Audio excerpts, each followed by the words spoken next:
मैं क्या करूं, तू बता। तब ताप्ती ने बड़ा सुंदर भाव कहा, एक काम कर, कृष्ण को पाने के लिए बहुत सुंदर संवाद तुलसीदास जी ने भी लिखा है, जब तक तुम्हारे हृदय में शंकर नहीं बैठेगा, तुलसीदास जी कहते हैं, तब तक तुम राम कथा में प्रवेश नहीं कर सकते। जब तक राम तुम्हारे अंदर नहीं आ सकता, कब आएगा राम? जब तुम शंकर की कथा में प्रवेश करोगे। राम कब मिलेंगे? जब तुम शिव कथा में प्रवेश करोगे। कृष्ण कथा कब मिलेगी? जब तुम शंकर की कथा में प्रवेश करोगे। इसलिए राम कथा की शुरुआत तुलसीदास जी, वाल्मीकि बाबा शंकर की कथा से करते हैं, और श्रीमद् भागवत की शुरुआत वेद व्यास जी शिव कथा से करते हैं, शंकर की कथा से शुरुआत करते हैं। भागवत जी को भी उठाकर देखिए, शिव की कथा प्रथम में आएगी, फिर बाद में सारी कथा चालू होगी। राम कथा को उठाकर देखिए, शिव कथा प्रथम में आएगी, इसके बाद रामचरितमानस चालू होगी। विष्णु पुराण उठाकर देखिए, सबसे पहले शंकर का प्रसंग आएगा। अगर हमें जिस देवता की आराधना करना है, स्वयं देवी भागवत, नवरात्र में अगर आप देवी भागवत पढ़ रहे हो, नवरात्र में अगर देवी भागवत को सुन रहे हो, तो देवी भागवत का भी स्मरण करोगे तो सबसे पहले शंकर की कथा आएगी। सारी पुराणों में सबसे पहले शंकर को लाकर दिया गया। क्यों? क्योंकि शंकर की अगर कथा में तुम प्रवेश कर गए, शंकर का स्नेह तुमने पा लिया, शंकर का अनुमोदन अगर तुमने कर लिया, शिव स्मरण में अगर तुम डूब गए, तो तुम्हें जिस देवता का तुम भजन कर रहे हो उसको पाने में देरी नहीं लगेगी, वो मिल जाएगा। पर दुनिया इतनी विचित्र है कि सारे देवता को रिझाना पसंद करती है, शंकर के पास बाद में जाती है। और बाद में कब जाएगी? जब कोई बीमार पड़ गया, किसी का एक्सीडेंट हो गया, कोई बहुत ज्यादा बेकार हालत में पड़ गया, तब पंडित जी को फोन लगा के बोलेंगे महामृत्युंजय का पाठ कर दो। पंडित जी मन में सोचे, ये तो कभी शंकर जी के नहीं रिझाती थी, ये कभी तो शंकर का नाम नहीं लेती थी, ये शंकर का कभी भजन नहीं करती थी, सारे मंदिर गई पर शिव जी के मंदिर कभी नहीं गई, कभी एक लोटा पानी नहीं चढ़ाया, कभी शंकर का अनुमोदन नहीं करा, और उल्टा कहती थी कि हम शंकर का प्रसाद नहीं लेते, और उल्टा कहती हम शंकर के मंदिर नहीं जाते। बताओ, अब एक तरफ तो ये कह कि शंकर के मंदिर नहीं जाऊं, प्रसाद नहीं लो, और आज जब दुख की घड़ी आई तब शिव याद आ गया, तब शंकर याद आया, तो भी शंकर के मन में अभिमतता नहीं। शंकर कहते हैं भले बाद में आया तो मेरे करीब में। और भागवत कहती है पहले शंकर का अनुमोदन करिए, राम कथा कहती है पहले शंकर का अनुमोदन करो, शिव महापुराण की कथा कहती है शंकर का अनुमोदन करो। तो ताप्ती ने भी सूर्य नारायण भगवान से पूछ लिया, पिताजी आप जब सारी दुनिया में प्रकाश फैलाते हो, आपका शरीर जब इतना तपता होगा तो शीतलता कौन देता होगा? तब शंकर भगवान ने तुरंत कहा, जब कोई भक्त एक लोटा पानी लेकर शंकर पर चढ़ाता है और वो शंकर का चढ़ा हुआ जल गोल जलाधारी से निकल कर चरण से सबसे पहले नीचे की ओर जब आता है, मात्र एक बीते की दूरी पर वो पानी जब बहता हुआ आता है, सूर्य नारायण कहते हैं वो जल मुझे मिलता है और मेरे शरीर की तपन समाप्त हो जाती है। जरा देखिए, लिंग पुराण में उठाकर देखिए, स्कंद पुराण को उठाकर देखिए, और दोनों पुराणों का वर्णन स्पष्ट कर रहा है कि भगवान सूर्य नारायण, इसलिए शायद यही शास्त्र वर्णन करता है, इसीलिए शायद शिव महापुराण में स्पष्ट किया गया कि शंकर की पंचायत में सूर्य भी विराजमान है।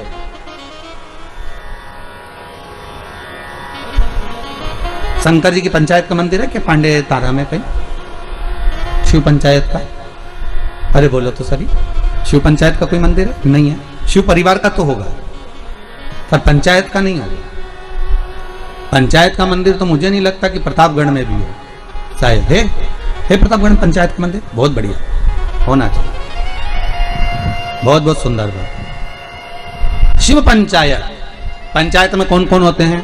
शंकर, दुर्गा जी, सूर्य नारायण भगवान, भगवान नारायण और गणेश जी महाराज, बस ये पंचायत। और परिवार में कौन कौन होते हैं? पार्वती, कार्तिकेय, गणेश, शिव, नंदी, ये परिवार। शिव पंचायत में केवल 5, और शायद इसीलिए शिव महापुराण की कथा में जो पंचायत का महत्व कहा गया, उस पंचायत में सूर्य की भागीदारी जो कही गई है कि एक बीता। आपके यहां अगर कहीं पर आपने शिवलिंग का दर्शन करा होगा, ये शिवलिंग है, ये जलाधारी है, ये पानी निकलने का स्थान है। यहां से जहां से पानी नीचे गिर गया और गिरने के बाद जब एक बीते तक जाता है, उस एक बीते पर सूर्य नारायण भगवान का भाग चालू हो जाता है। एक बीते पर क्यों कहते हैं? जिसको चर्म रोग हो जाता है, जिसका शरीर सफेद पड़ गया, चमड़ी बेकार हो गई, काला पड़ गया, शरीर में कहीं चट्टे पड़ गए, कहीं शरीर में दाने पड़ गए, पूरा चेहरा बेकार हो गया, पूरा शरीर बेकार हो गया, तो क्यों कहते हैं कि एक बीता जब पानी बह जाए, उस बहे पानी को हाथ का लेपन कर कर शरीर पर लगा लिया जाता है, शरीर ठीक होने लगता है। सूर्य का भाग वहां से चालू हो जाए।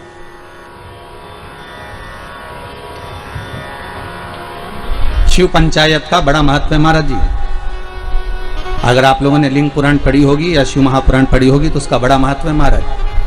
कहते हैं अदालत में अगर कोई केस चल रहा है, चाहे वो नौकरी से जुड़ा हुआ हो, चाहे सर्विस से जुड़ा हुआ हो, चाहे प्रॉपर्टी से जुड़ा हुआ हो, अदालत में अगर कोई केस चल रहा है और बहुत समय से चल रहा है और उसकी कोई सफलता नहीं मिल रही, कोई सफलता नहीं मिल रही, तो शिव पंचायत के मंदिर में जाकर महाराज 5 पुष्प, एक एक पुष्प एक एक देवता देवी को समर्पित कर दो और उनके चरण में मक्खन का लेपन कर दो। काय का लेपन करना है? माखन का लेपन कर दो और 5 देवताओं के सामने चौमुखी 5 दिए लगा, 4 बत्ती के घी के, गाय के घी के, एक एक देवता के सामने एक एक दिया लगाओ पंचायत का, और काम ना कर कर वापिस लौट कर आ जाइए। वो केस विजयता अगर देगा तो आपके पक्ष में ही देगा, हार नहीं सकते। शिव पंचायत का बहुत प्रबल भाव है महाराज। शिव पंचायत कोई साधारण नहीं होती। कोई लड़का लड़की का विवाह हुआ हो, तलाक हो गया हो, दूसरी बार शादी नहीं हो रही हो, बहुत परेशान हो गए और विवाह नहीं जम रहा हो, तो शिव पंचायत के मंदिर में बैठकर 5 देवताओं पर जल और उस जल में चंदन मिलाकर चढ़ाया जाता है महाराज। केवल 3 प्रदोष चढ़ा देते हैं, चौथी प्रदोष तक तो बाबा कृपा ही कर देता है महाराज। शिव पंचायत का इतना महत्व है। शिव पंचायत कोई साधारण नहीं होती महाराज। शिव पंचायत जिसकी कमर का गुरिया खसक गया हो, या घुटने की हड्डी खसक गई हो, या हाथ पैर कहीं की भी कोई हड्डी खसक गई है महाराज, और डॉक्टर अपना काम कर रहे हैं, गुरिया नहीं जम रहा, और आपको केवल दवाई से ही अच्छे होना है, तो मूंग, हरी जो मूंग होती है वो शिव पंचायत के मंदिर में कम से कम 5 या 7 दिन तक चढ़ाएं। उसी मूंग को वापस उठा कर लाएं और उसको सुबह सुबह पानी में गलाकर खाना चालू कर दे। बाबा चाहेगा तो 15 दिन नहीं लगते, गुरिया अपनी जगह पर बैठ जाती। शिव पंचायत, शिव पंचायत का बड़ा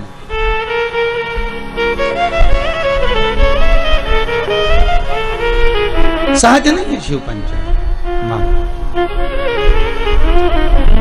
तो भगवान शंकर की कथा कह रही है। अगर कहा मान लो मैंने कह दिया, ताप्ती कहती है मैं पिताजी से पूछूं, तो पिता से कहा पिताजी आपके शरीर पर इतनी ताप पड़ती है, ए बाबुल ए पिता।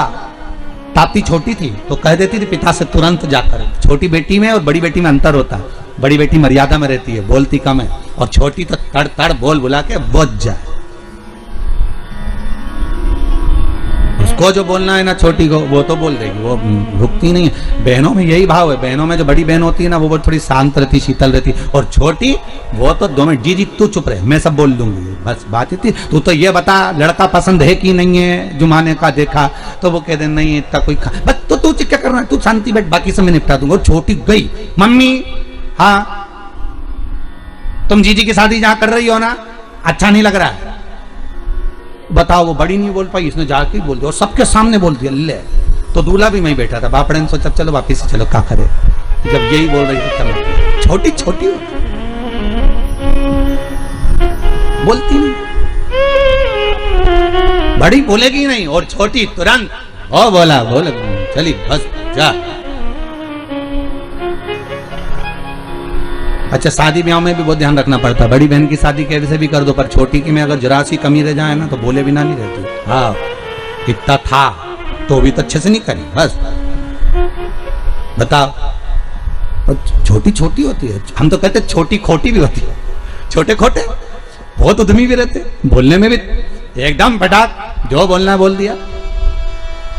ताप्ती ने कह दिया पिताजी आपसे बस केवल इतना कहना है कि आपको वो शीतलता, जब आपका शरीर इतनी तपन देता है, आपका शरीर इतना प्रकाश देता है, तो आपको वो शीतलता कहां से मिलती है? तो भगवान सूर्य नारायण कहते, भास्कर देव कहते हैं, जब कोई शंकर पर 1 लोटा पानी चढ़ाता है, उसका चढ़ाया हुआ जल जब मुझे प्राप्त होता है तो मुझे उसमें शीतलता का अनुभव हो जाता है। अब विचार करिए, किसी ने हमसे पूछा भी है कि हम सूर्य नारायण भगवान को अर्घ दें और कभी कभी नहीं दें, और हम शंकर के मंदिर में जाके पानी चढ़ाते हैं तो उससे सूर्यनारायण भगवान को फल प्राप्त होता है क्या? क्यों नहीं होता? आप अगर शंकर को जल चढ़ा रहे हो तो ब्रह्मा को भी जल चढ़ गया, शिव को जल चढ़ाया तो भगवान विष्णु को भी जल चढ़ गया, शिव को जल चढ़ाया तो जगदम्बा को भी जल चढ़ गया, शंकर को जल चढ़ाया तो गणेश जी को भी जल चढ़ गया, शंकर को अगर जल चढ़ाया तो कार्तिकेय को भी जल चढ़ गया, और शिव को अगर जल चढ़ाया तो 33 कोटि देवता, जहां से पानी बहता है वहां तक 33 कोटि देवता विराजमान होते हैं। इसलिए शंकर का जल लांगा नहीं जाता, वहां 33 कोटि देवता विराजमान होते हैं। सबको जल का भाग मिल गया। एक साधे सब सधे, एक जगह खोदे जाओ पानी तो निकले। खोदो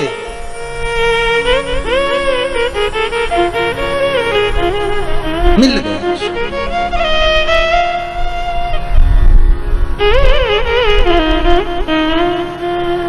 ताप्ती ने सुन लिया, जी पिताजी को शंकर जी से भाग प्राप्त होता, इसलिए तपन नहीं होती। मैं तुझे एक बात कहूं, तू ठाकुर जी को बाद में भजना, कन्हैया को बाद में प्राप्त करना, सांवरिया की तू बाद में हो जाना। पहले एक निवेदन करती हूं, पहले शंकर का अनुमोदन कर, शिव का अनुमोदन, शिव का स्मरण, हाँ शंकर का स्मरण, हाँ। यमुना जी बोली पर पिता से मेरे को ये पूछना पड़ेगा कि मैं शिव का स्मरण तो करूंगी, जब तो करूंगी तब तो करूंगी, पर फल कहां मिलेगा?